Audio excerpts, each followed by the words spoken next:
J'sors de chez nous, rendez-vous avec Stack pour painter. Mon sac est plein, j'ai même pas de place pour y intégrer des bouteilles d'alcool ou des albums pour vendre des promos. Mais j'ai plein de spray paint, tout ce qu'il faut pour prendre les photos. Pis c'est sûr que c'est en masse, ma casquette remplace la tuque pis le foulard d'en face. Sans faire, j'marche le cœur léger l'été, car il aime fêter et c'est libre et j'ai les mains dans les poches et les yeux tentant de décrocher de cette beauté, les cheveux dans le vent. Dans le parc y'a 2 enfants, à côté d'eux j'entends un couple de vieux chantant. La la la la la.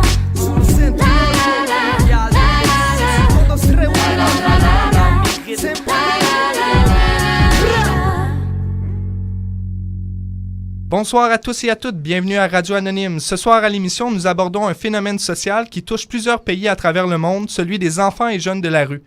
Pour en discuter, nous recevons Sylvain Filion, travailleur de rue et directeur fondateur de l'organisme Tous les enfants de l'autre monde, un organisme de coopération internationale venant en aide par différentes actions à ces enfants et jeunes vivant dans des conditions de vie difficiles. Bonsoir Sylvain Filion. Bonsoir. Ce soir, vous nous partagez votre parcours à travers le monde, vos rencontres avec les enfants et jeunes de la rue et les actions que vous posez quotidiennement pour améliorer leurs conditions de vie. Merci de votre présence. De rien, ça fait plaisir.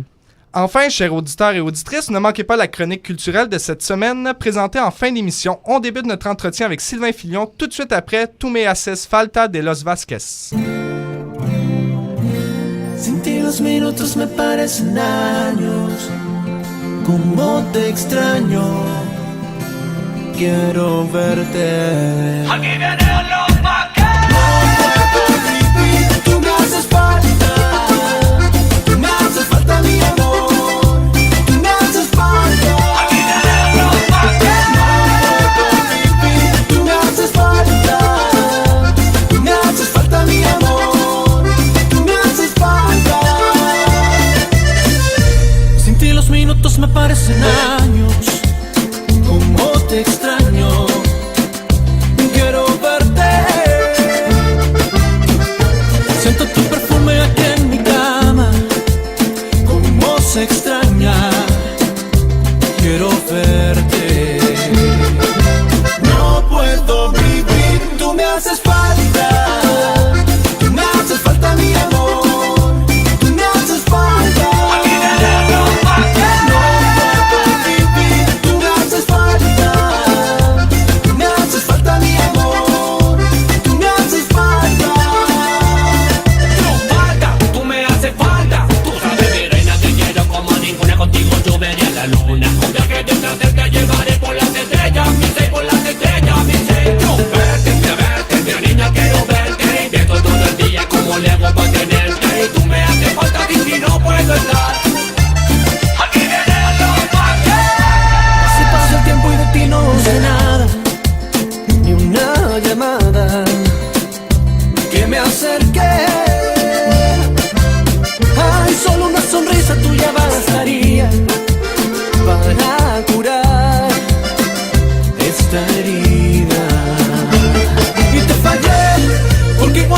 Yo besé, fui un imbécil, yo me equivoqué. Amor, vuelve. Y caí, no pensaba que era tan feliz. Como un tonto todo lo perdí. Amor, vuelve. No puedo vivir, tú me haces falta. Tú me haces falta mi amor. Tú me haces falta.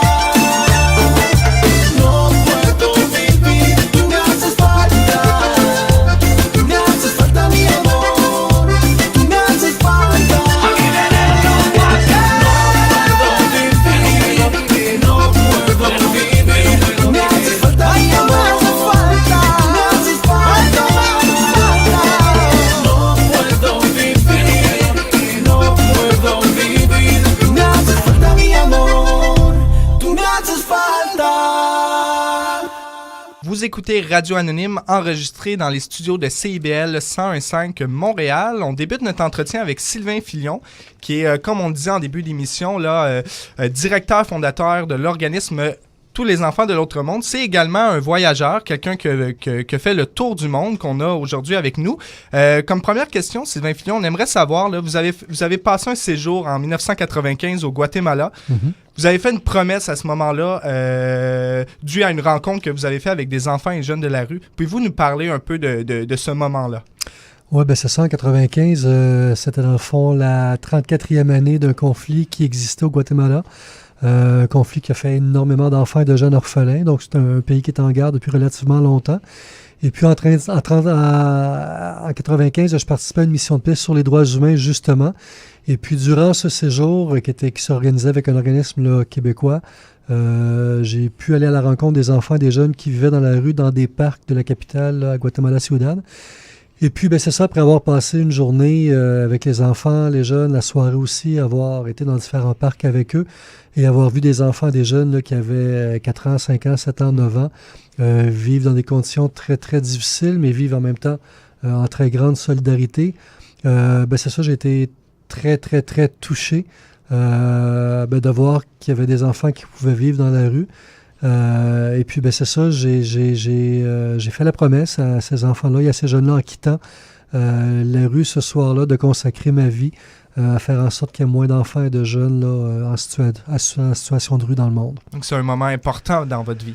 J'ai fait 2 promesses dans ma vie. C'est sûr que ça a été un moment qui a été très, très, très important et très significatif parce que c'est lui, dans le fond, qui a permis à ce que l'organisme puisse exister par la suite en 2004. Et puis, ben, c'est ça, c'est sûr que c'est ce qui a orienté un peu ma carrière et tout ce que j'ai fait par la suite là, à travers le monde, puis ce que je vais faire aussi là, pour les prochaines années. Tout à fait. J'accueille à la table Jean-Victor et Jennifer, 2 participantes et participants radio. Jean-Victor, je crois que tu avais une question pour notre invité. Oui, bonjour Sylvie. Bonsoir en fait. Bonsoir. J'aimerais savoir, quand vous étiez jeune, quel genre d'enfant étiez-vous? Oh, c'est une très bonne question. Oui, j'étais curieux de savoir. Très intéressant. J'étais un enfant hyperactif, donc un enfant et un jeune qui bougeait énormément. Dans le fond, c'est ça, j'aurais dû être un enfant qui aurait pu avoir accès à de la médication parce que tellement je bougeais, j'étais actif. Donc, mes parents m'ont inscrit à d'innombrables activités sportives tout au long de mon enfance et de ma jeunesse aussi jusqu'à toujours. Donc, j'étais un enfant turbulent, un enfant qui bougeait beaucoup, un enfant qui était toujours à faire plusieurs choses en même temps. Donc, un enfant qui était par contre très timide aussi en même temps, là, particulièrement au primaire, puis peut-être au début du secondaire aussi en même temps. Puis à l'adolescence aussi, vous vous êtes intéressé au breakdance, je crois. Oui, ben c'est ça, c'est sûr que je pensais pas qu'on parlerait de ça aujourd'hui. Mais oui, puis je suis encore capable d'ailleurs de faire du breakdancing. Fait que oui, c'est ça, en secondaire 3, je me tenais avec beaucoup d'amis là, haïtiens qui venaient de New York, puis qui vivaient à Saint-François-du-Vernet à Laval. Et puis, ben c'est ça, on faisait du breakdancing dans les corridors dans l'école Georges Vanier. Okay. Et puis, ben c'est ça, j'en ai fait quand même 2 ans. J'ai fait de la compétition, j'ai fait plein de trucs. Et puis, ben c'est ça. J'en suis très fier parce que c'est sûr que quand je vais ailleurs dans le monde et puis qu'on parle d'alternatives pour les enfants et les jeunes en situation de rue, et d'ailleurs, comme quand j'ai été en Haïti là, en 2010, ben c'est ça. C'est sûr qu'en même temps, c'est une grande ouverture pour les gens de voir qu'il y a un blanc qui fait du break. Puis ça l'impressionne toujours un petit peu. Donc, en même temps, j'en suis très fier. Jennifer? Oui, bonjour. Pouvez-vous bonjour. nous expliquer quel est l'organisme Tous les enfants de l'autre monde? Ben, tout à fait. Tous les enfants de l'autre monde, c'est un organisme que j'ai créé en 2004. C'est un organisme qui se voulait un hommage aux enfants et aux jeunes en situation de rue. Donc, par enfants et jeunes en situation de rue, on parle d'enfants travailleurs, d'enfants des rues, d'enfants, dans le fond, qui sont dans des conditions très, très difficiles de pauvreté. Quand on parle de l'organisme Tous les enfants de l'autre monde, on dit souvent team, ça fait équipe naturellement. Mais Tous les enfants de l'autre monde, c'est avant tout le T. Touani, qui était un enfant qui vivait dans la rue à Lima, au Pérou, que j'ai rencontré en 97. Le E, c'est Erika, c'est une petite fille que j'ai rencontrée dans un village qui s'appelle Kafletok, au Népal. Une petite fille qui provient d'un milieu rural. Il y a énormément d'enfants et de jeunes qui proviennent de milieux ruraux et qui vont se déplacer vers les grandes villes, vers les capitales, partout à travers le monde pour vivre dans la rue, parce que dans les petits villages, c'est pas nécessairement possible, c'est beaucoup plus difficile.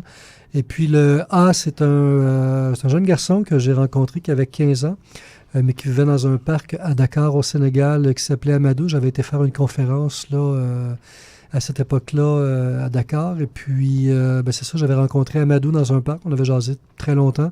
Un petit bonhomme absolument incroyable. Donc, le A est devenu Amadou. Et le M, ben c'est ça, on peut pas oublier nécessairement la réalité des jeunes, des adultes aussi du Québec qui se retrouvent en situation de rue. J'ai fait du travail de rue pendant 4 ans à Terrebonne. J'ai créé le projet de travail de rue à Terrebonne en 92. Et puis, j'ai fait du travail de rue, donc je me promenais beaucoup entre Terrebonne, Montréal, Sainte-Catherine, avec des jeunes qui vivaient dans la rue à cette époque-là. Et puis, le M, c'est Manon, c'est une jeune fille qui est un peu une grande guide pour moi, une personne qui m'a appris un peu ce qu'était le travail de rue, avec lequel j'ai été en lien pendant très, très longtemps, qui est décédée depuis relativement longtemps aujourd'hui, mais qui a été un peu la première jeune avec laquelle j'étais en lien au niveau du travail de rue et qui est toujours un peu présente dans toutes les rencontres que je fais à travers le monde. Et j'étais curieux, Sylvain, à savoir, qu'est-ce qui vous a poussé à faire de l'intervention avec les enfants du tiers-monde? J'ai toujours été, étant jeune, très, très, très préoccupé par les autres. Je me suis toujours un peu occupé de mes amis. Quand on était au secondaire, s'il arrivait quelque chose, c'est moi qui étais un peu la personne qui s'occupait d'eux, s'il arrivait quelque chose. Et puis, c'est sûr, j'ai travaillé 4 ans aussi avec des enfants et des jeunes handicapés, avec des handicaps relativement très, très importants. Donc, j'ai fait ça quand même relativement longtemps. J'ai appris énormément. Ça a été 4 ans de vie avec des enfants, des jeunes, mais aussi des adultes. Et puis, par la suite, je me suis inscrit à un DEC en sciences humaines. Je voulais aller à l'université. Finalement, c'est pas ce que je désirais faire. Je suis retourné par la suite travailler un peu. Et puis, j'ai décidé de m'inscrire en travail social au Cégep Marie-Victorin.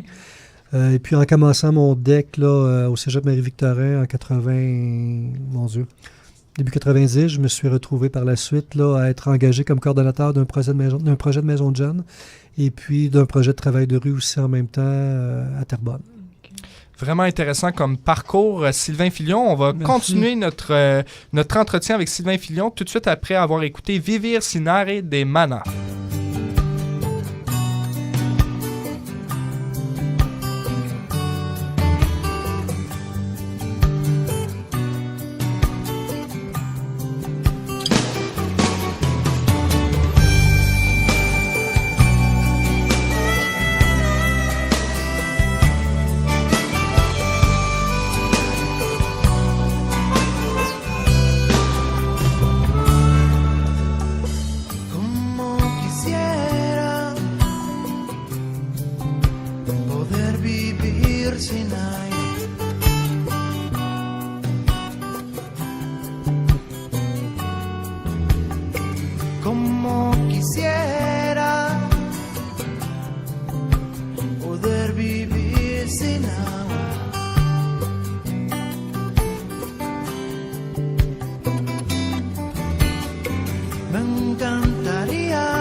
Vous écoutez Radio Anonyme, enregistré dans les studios de CIBL 101.5 Montréal. On poursuit notre entretien avec Sylvain Filion, directeur fondateur de l'organisme Tous les enfants de l'autre monde. On aimerait savoir, pour débuter cette deuxième partie, Sylvain, dans quel pays centrez-vous vos actions?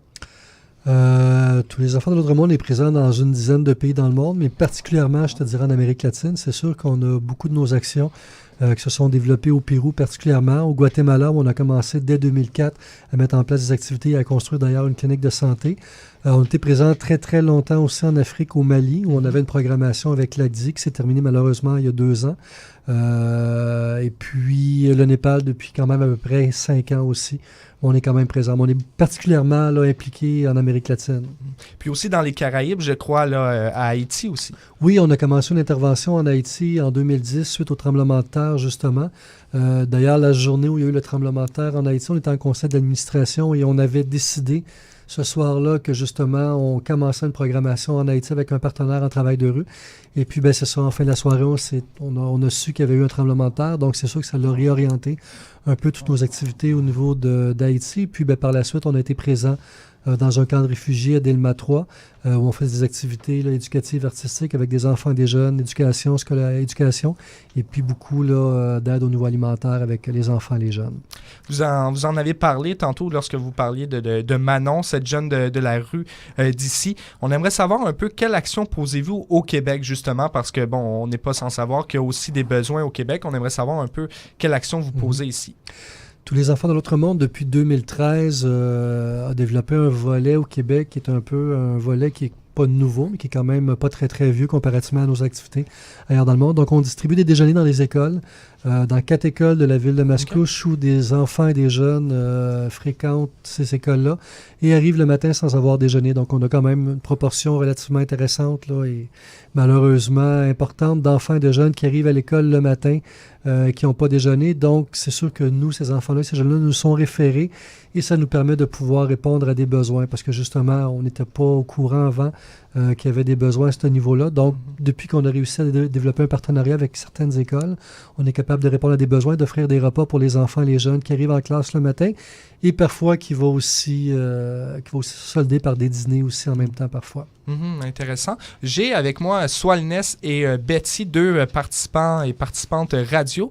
Swalness, je te donne la parole. Oui, bonjour, monsieur. Moi, ma question, c'est quelle est la philosophie des jeunes de la rue? Entre parenthèses, que la façon dont ils voient. Ils voient la vie, en fait. Ce qui est merveilleux dans tout ça, c'est que les enfants et les jeunes qu'on rencontre dans la rue, c'est sûr que pour eux, chaque journée, c'est un peu un monde en soi. Ils vivent au jour le jour, au quotidien. Dans le fond, chaque journée est une journée unique dans le sens que chaque jour, ils doivent trouver de la nourriture.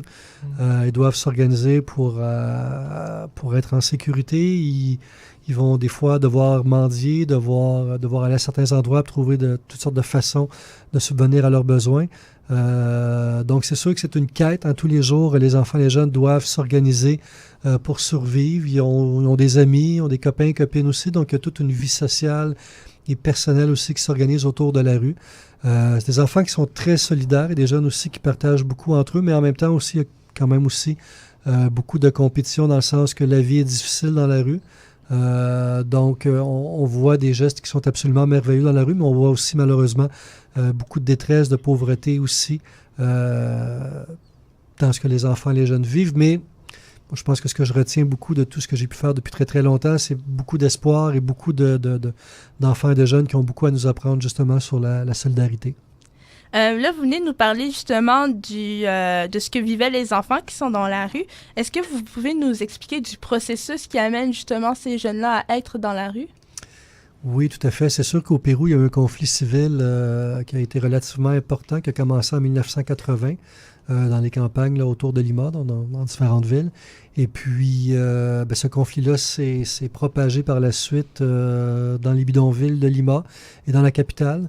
Donc, c'est sûr qu'à partir des années 80, il y a eu un nombre important de populations et de familles qui ont fui les villages autour de la capitale pour fuir la violence. Dans le fond, il y avait 2 groupes là, terroristes qui existaient à cette époque-là. le Sentier lumineux et puis le MRTA, qui étaient des groupes, dans le fond, d'extrême gauche et puis qui avaient des actions relativement très violentes. Et puis, ben, c'est ça, les enfants, les jeunes, les familles entières arrivaient dans la capitale à Lima, qui était une petite capitale à cette époque-là, qui n'était pas dotée de services pour accueillir autant de gens en même temps. Donc, c'est sûr que les enfants et les jeunes qui arrivaient de ces familles-là n'avaient pas nécessairement accès à des services, ne pouvaient pas nécessairement aller à l'école non plus. Il y avait énormément de pauvreté. Donc, beaucoup d'enfants et de jeunes se retrouvaient à devoir travailler dans la rue pour aider leur famille et puis parfois se retrouvaient aussi seuls. Des fois, ils arrivaient tout seuls des campagnes. Donc, les enfants devaient s'organiser dans la rue pour survivre. Donc, avec l'arrivée massive de beaucoup de familles depuis dans les années 80-90, ben, il y a eu vraiment un phénomène qui s'est créé, qui a été très, très important dès les années 90 et qui a créé justement le phénomène des enfants et des jeunes de rue, particulièrement à Lima, au Pérou, parce qu'avant, c'était un phénomène qui était quand même beaucoup moins présent, là. Mais suite à un conflit, c'est sûr que c'est souvent un facteur qui amène des enfants et des jeunes dans la rue. C'est pas le fait d'être pauvre qui fait qu'on arrive à la rue, c'est différents facteurs qui fait qu'on arrive à la rue nécessairement. Je te dirais qu'habituellement, pour bon nombre d'enfants et de jeunes, la violence vécue à la maison de différentes façons est un facteur relativement important qui fait qu'un enfant et un jeune se retrouvent à la rue. Soilness? Moi, j'ai une question très rapide. Mm-hmm. Nous sommes en Amérique du Nord. Mm-hmm. Nous utilisons la démocratie. Au Pérou, c'est quoi la politique? Ben, c'est sûr que le Pérou est en train de se doter d'une politique qui est de plus en plus ouverte, de plus en plus démocratique. C'est sûr que c'est un pays qui est en Amérique du Sud avec le système politique en Amérique du Sud. Donc, c'est un pays qui se démocratise de plus en plus. De là à dire que c'est complètement une démocratie, que c'est un système qui peut ressembler à certains pays en Amérique du Nord, non. Mais je pense qu'il y a des efforts qui sont faits depuis relativement plusieurs années pour que le pays puisse avoir accès là, à un système politique qui soit un peu plus démocratique et un peu plus ressemblant, je vous dirais, là, comparativement à l'Occident. D'ailleurs, le Pérou s'est doté d'ailleurs de différents systèmes, différents programmes aussi pour supporter les enfants et les jeunes depuis plusieurs années. Comme vous le voyez sans doute, on parle beaucoup du Pérou ce soir à notre émission. Ce n'est pas anodin. En fait, les participants radio, 8 participantes et participants radio auront l'occasion de partir au Pérou l'été prochain avec Sylvain pour réaliser un documentaire sur les enfants et jeunes de la rue. On en parle tout de suite après Sombras de Mamzelle Rius.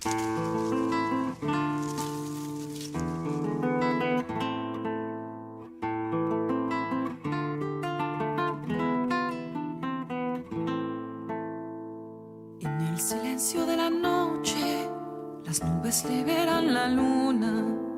En lo alto de la barda, unos ojos brillan con luz de reproche. Gira su rostro hacia los cielos, la bruma envuelve su figura. Desde su entraña surge un aullido herido lleno de quebranto. Con elegancia, vaga figura, danza silueta a mi alrededor. Por un instante siento la muerte aproximarse con decisión. Con belleza inigualable se abandonó bajo mi brazo, buscando protección, buscando un beso, una señal, un solo un lazo. Yo con sumisa mirada soy una estatua entre las sombras. Le acepto con temor, mis manos tiemblan, ciñen con vigor mi falda. Con elegancia, vaga figura, danza silueta a mi alrededor. Al son del viento cantan las hojas, el tiempo se para en el reloj. Y como un rayo raudo ligero salta hacia el centro de mi corazón. Por un instante siento el presente acobijarme con emoción.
elegancia, vaga figura, danza silueta a mi alrededor. Por un instante siento la muerte aproximarse con decisión.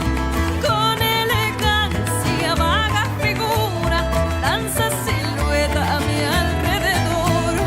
Por un instante siento la muerte aproximarse con decisión. Y como un rayo raudo ligero salta hacia el centro de mi corazón. Por un instante siento el presente acobijarme con emoción.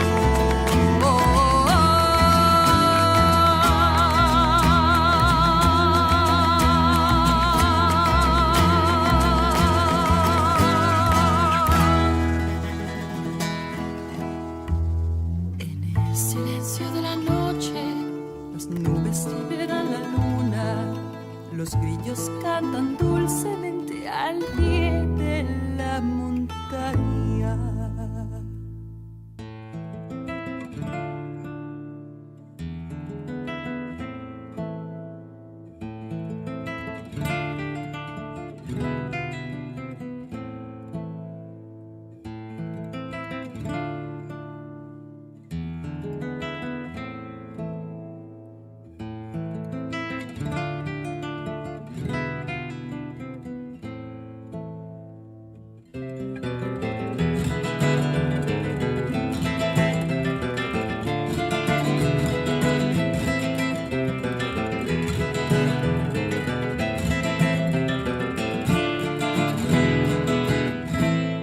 Vous écoutez Radio Anonyme, enregistré dans les studios de CIBL 101.5 Montréal. On poursuit notre entretien avec Sylvain Filion, qui est directeur, fondateur, travailleur de rue aussi de l'organisme Tous les enfants de l'autre monde. Donc, j'en parlais avant de conclure la deuxième partie de notre émission. Des jeunes seront envoyés l'été prochain sur une période de 10 jours pour réaliser un documentaire sur les enfants et les jeunes de la rue à Lima, au Pérou. Donc, ils vont être formés à la vidéo, en cinéma, aussi sur la culture, les mœurs et sur la problématique des enfants et des jeunes de la rue avant de partir. Et on se questionne parce que là, Sylvain, vous allez partir le 16 décembre prochain à Lima, au Pérou, pour un peu tâter le terrain, pour préparer les entrevues qui vont être réalisées avec des anciens enfants ou jeunes de la rue ou des personnes qui vivent encore dans la rue. Tout à fait. Ben, c'est sûr que j'ai travaillé au Pérou des années 96 à 99. Donc, je travaillais avec les enfants et les jeunes qui se retrouvaient dans la rue, dans le centre-ville de Lima. Et puis, ben, c'est sûr que c'était à l'époque où les enfants et les jeunes avaient entre 5 ans et 12, 13, 14, 15 ans. 5 ans? Oui, à peu près environ. Puis il y avait même aussi des mamans qui avaient 13, 14 ans avec des bébés. Wow. Donc, on a quand même plusieurs aussi jeunes filles là, avec lesquelles je travaillais qui ont eu des enfants dans la rue. Et certaines aussi à l'hôpital là, parce qu'on avait des ententes avec les hôpitaux. Et puis, ben, c'est sûr que le 16 décembre, je vais quitter pour aller à Lima. Ben, j'ai travaillé avec 150 enfants et jeunes environ, enfants et jeunes qui vivaient dans la rue. Donc, plusieurs avec lesquels je n'ai pas eu de contact depuis très, très longtemps. Plusieurs avec lesquels aussi là, on correspond de différentes façons. Donc, c'est sûr que dans le cadre du projet qui va avoir lieu là, en juillet prochain, je vais aller voir les enfants, les jeunes avec lesquels j'ai été il y a très, très longtemps, qui sont devenus aujourd'hui des adultes avec des familles et avec différents parcours, voir un peu dans quelle mesure on peut organiser le projet, mettre tout ça en place, organiser les entrevues, leur parler un peu des objectifs du projet, puis faire en même temps le pont avec ce qui a été fait aussi il y a comme plusieurs années, là, en 99, avant que je quitte le Pérou pour revenir au Québec. C'est un peu un retour aux sources, là, un retour vers ces personnes-là que vous avez rencontrées aussi, pour certains. Oui, exactement, tout à fait. C'est sûr que beaucoup d'enfants et de jeunes avec lesquels j'ai été à cette époque-là qui ont travaillé pour nous comme éducateurs de rue, donc qui ont été réinsérés dans un projet où justement on était capable de pouvoir aller les capter et leur permettre de développer des habiletés, de devenir eux-mêmes des éducateurs dans les quartiers où ils avaient grandi. Donc, ils devenaient un peu des modèles pour les autres enfants et jeunes qui étaient dans la rue. Et puis, ben, c'est ça. Puis plusieurs aussi que je n'ai pas vus depuis très, très longtemps. Donc, ça va être un immense privilège de les revoir et de pouvoir leur discuter du projet. J'ai avec moi pour cette partie d'émission Vanessa Arruda, qui est participante radio depuis quand même quelques années, et aussi Cédiva, qui est avec nous. Cédiva, je te laisse poser la première question. Oui, ben en fait, moi, j'étais curieuse de savoir, vous dites que vous êtes allé au Pérou à plusieurs reprises, mais la première fois que vous êtes allé là-bas, comment vous avez été reçu? Quand je suis arrivé au Pérou, c'était en 1996. C'était durant le conflit civil à cette époque-là. Donc moi, j'arrivais pour mettre en place un projet dans 5 bidonvilles. C'était un projet de théâtre et en même temps, on devait faire une étude sur la réalité des enfants et des jeunes au niveau de la santé sexuelle et reproductive. Les gens étaient très, très accueillants, très généreux, très gentils. Les gens sont toujours heureux de voir qu'il y a des gens d'ailleurs dans le monde qui viennent, particulièrement quand c'est pour travailler à long terme dans des projets là, qui vont répondre à des besoins importants. Mais les Péruviens en tant que tels, c'est des gens qui sont très généreux, très accueillants aussi. Donc, je pense qu'à partir du moment où on vient pour apprendre du peuple et puis comprendre un peu leur culture et participer avec eux à la vie et de différentes façons, mais je pense que les gens sont très heureux. Fait que c'est sûr que pour moi, l'accueil, c'est très, très bien fait. C'est sûr que j'arrivais là-bas pour vivre 3 ans. Donc, il fallait que j'apprenne la langue. Il a fallu quand même que je m'habitue au mode de vie là, en Amérique du Sud. Est-ce que le breakdance a été utile là-bas? Ça a quand même été utile à certains moments là, avec les enfants et les jeunes dans la rue, tout à fait. C'est toujours utile. Donc, avec toute cette expérience-là vécue auprès d'enfants, quel serait le moment qui, tu dirais, a été le plus marquant dans ta vie? Mon Dieu, il y a eu beaucoup, beaucoup, beaucoup de moments qui ont été très marquants dans ma vie. Ça fait plus d'une 20aine d'années que je parcours le monde et que je rencontre des enfants, des jeunes dans les rues, dans les bidonvilles, un peu partout. Peut-être un moment qui me vient en tête là, comme ça rapidement, peut-être en Haïti en 2010, après le tremblement de terre. On intervenait dans un camp de réfugiés avec, avec un bon nombre d'enfants et de jeunes qui avaient tout perdu, puis beaucoup qui étaient devenus orphelins. Et puis je me rappelle, on avait une petite cour où on était avec à peu près peut-être 60-70 enfants, puis nous, on avait réussi à avoir de l'argent pour acheter la nourriture, donc on nourrissait les enfants au moins une fois par jour. Puis je me rappelle, c'était un très, très, très beau moment. On avait une petite fille qui s'appelait Yulissa, qui était vraiment toute cute, puis elle avait 5 ans. Puis on lui avait remis une assiette avec de la nourriture, puis il y avait un petit garçon à côté d'elle qui avait peut-être 3 ans. Puis même si elle n'avait pas mangé depuis une journée, et puis elle avait très faim, puis un enfant qui avait 5 ans, elle n'avait pas hésité à prendre son assiette, de la mettre sur les genoux du petit garçon à côté, puis de le nourrir. Fait que c'est un moment, il y en a des milliers d'autres là, après 20 ans à parcourir le monde, mais c'est ça, c'est des enfants et des jeunes qui ont beaucoup à nous apprendre particulièrement. Wow, c'est extrêmement touchant tout ça. J'ai envie de pleurer. Avec toutes ces expériences-là, autant positives que négatives que vous avez vécues là-bas, qu'est-ce qui vous a poussé à écrire un livre là-dessus, en fait? Quand j'ai commencé à écrire mon premier livre, j'ai écrit dans le fond un livre au Pérou qui est un peu un rapport sur la situation des enfants et des jeunes en lien avec la santé sexuelle et reproductive dans 5 bidonvilles, puis celui que j'ai fait sur les enfants et les jeunes de la rue, qui a été fait en 99 avant mon départ. C'était un manuel de formation. Ce que je voulais, c'était vraiment faire en sorte que les gens connaissent la réalité des enfants et des jeunes en situation de rue et que des intervenants puissent par la suite développer des projets, des programmes pour aider davantage et le faire aussi avec une approche qui permettrait de rejoindre les jeunes puis d'intervenir à différents niveaux. Je racontais des histoires aussi sur leur vie. Il y avait des statistiques aussi sur comment on peut aider les jeunes, les références, les accompagnements, quoi faire. C'est pas un conte de fées, c'est très réaliste. Non, c'est ça. C'est vraiment des vraies histoires sur les vrais enfants et jeunes avec lesquels j'étais en lien. Puis c'est un manuel de formation aussi. C'est quoi le titre? Qui a été distribué par Ellos una quinta estación. Je crois qu'il est disponible à la grande bibliothèque aussi. Exactement, il est disponible, exactement. Puis dans différentes universités, dans la section sociologie particulièrement. En espagnol, par contre. C'est noté, c'est noté. Oui, une autre question que j'aurais pour toi, ça serait... Comment on vit le retour au pays et à la vie normale, généralement, après une expérience de ce genre? Surtout qu'il y a une grande différence entre le Pérou, le Canada, tout ça. Vous parliez d'enfants qui ont 5, 6, 7 ans. Comment on revient avec ces événements-là qui marquent, en fait? Je suis pas sûr qu'on revient nécessairement. C'est sûr que ça dépend de l'expérience. C'est sûr que des stages de 2 semaines, 3 semaines, 1 mois, 3 mois, 5 mois... différentes périodes vont être vécues différemment par chacun des individus qui va la vivre. Mais je pense que dépendamment de l'intensité, de tout ce qu'on est aussi en même temps, ça fait en sorte que ça peut être plus facile ou plus difficile. Ça dépend beaucoup de comment on s'adapte là, autant en arrivant qu'en revenant.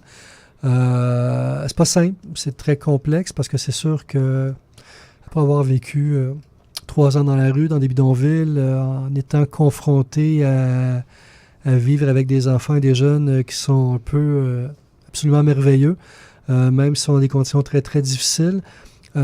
et de revenir ici au Québec et de voir le monde dans lequel on vit, de voir le gaspillage, puis de voir dans le fond que avec tout ce qu'on gaspille, on pourrait nourrir tous les enfants qui sont dans la rue en Amérique latine. C'est sûr que c'est un peu confrontant et très choquant aussi en même temps. Donc, je pense que quand on revient d'une expérience comme celle-là, il faut être capable de donner un sens. Le sens que je lui ai donné, ça a été de créer l'organisme, ça a été d'avoir une vie qui est un peu marginale et différente de beaucoup de gens, où je m'engage par toutes sortes d'actions, toutes sortes de projets. J'ai 4 enfants aussi qui s'impliquent à leur façon à transformer le monde dans lequel on vit. Fait que je pense qu'on peut revenir d'une expérience comme celle-là grandie, mais je pense qu'on revient avec d'autres yeux, avec d'autres façons de voir la vie. Est-ce que vous direz que ça vous a changé spirituellement aussi, d'une certaine manière? Oui, énormément, oui. C'est sûr que ma conception de la vie, de la mort, ma conception est complètement différente. Oui, c'est sûr que le Sylvain que j'ai été au départ et le Sylvain que je suis aujourd'hui, c'est la même personne, mais avec une vision du monde qui est totalement différente. Et oui, absolument. On est bien content du Sylvain qu'on a reçu aujourd'hui, en tout cas.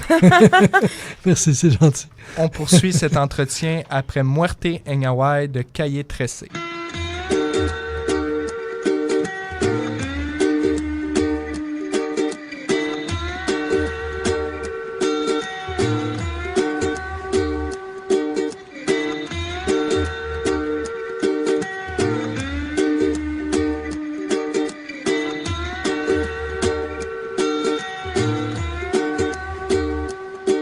Yo he peleado con cocodrilos, me he balanceado sobre un hilo, cargando más de 500 kilos. Le he dado la vuelta al mundo en menos de un segundo. He cruzado 100 laberintos y nunca me confundo. Respiro dentro y fuera del agua como las focas. Soy a prueba de fuego, agarro balas con la boca. Mi creatividad vuela como los aviones. Puedo construir un cerebro sin leer las instrucciones. Hablo todos los idiomas de todos los abecedarios. Tengo más vocabulario que cualquier diccionario. Tengo vista de águila, olfato de perro. Puedo caminar descalzo sobre clavos de hierro. Soy inmune a la muerte.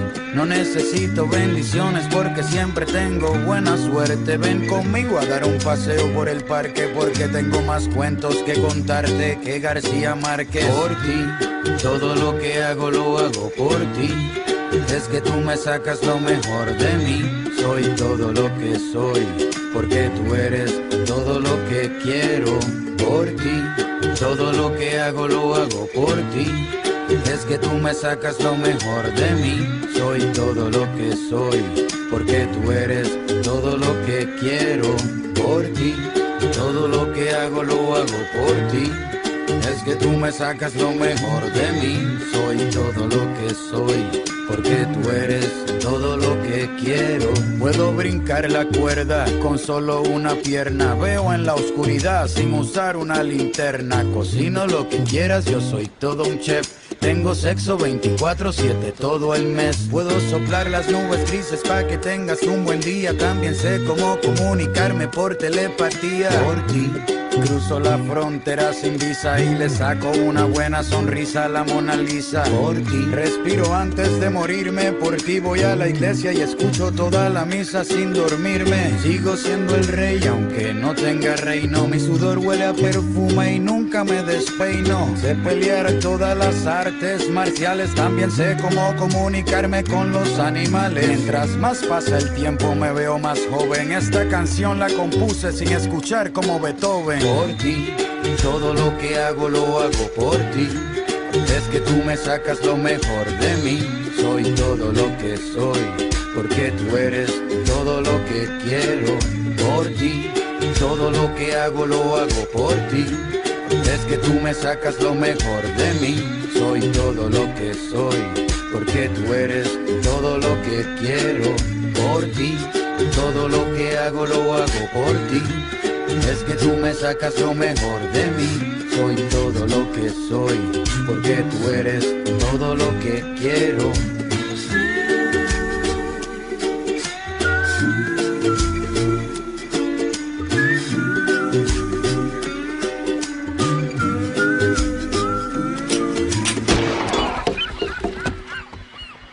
Vous écoutez Radio Anonyme, enregistré dans les studios de CIBL 101.5 Montréal. On poursuit notre entretien avec Sylvain Filion, sociologue, directeur fondateur et travailleur de rue de tous les enfants de l'autre monde. Merci encore une fois d'être là, Sylvain.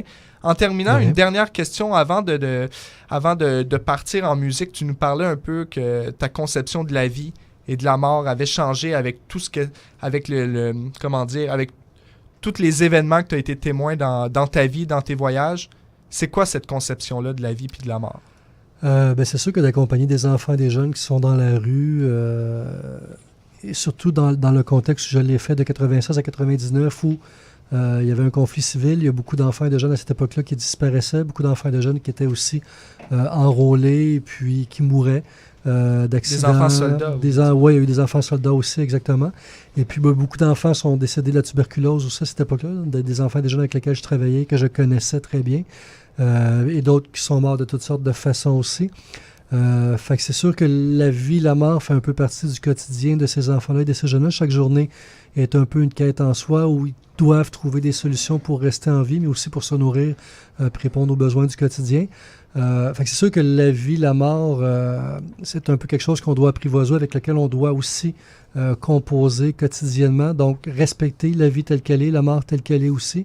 En même temps, respecter ne veut pas dire l'accepter, mais veut dire quand même respecter que les enfants et les jeunes vivent ce qu'ils peuvent vivre dans la rue et on essaie de faire tout en notre possible pour les accompagner, mais c'est pas toujours simple et possible nécessairement. Donc, mais ce que j'ai envie de dire peut-être en terminant, c'est que ma conception de la vie et de la mort, c'est qu'en même temps, ce n'est que des étapes et qu'il n'y a pas de fin en soi, sinon un recommencement et un renouveau à chaque fois dans ce que j'en pense de tout ça. Puis en même temps, même pour les enfants et les jeunes, dans la rue à Lima, comme aussi au Brésil ou ailleurs en Amérique du Sud, quand un enfant et un jeune décèdent, ce qui est très, très, très beau, c'est qu'on dit souvent que l'enfant et le jeune devient une étoile.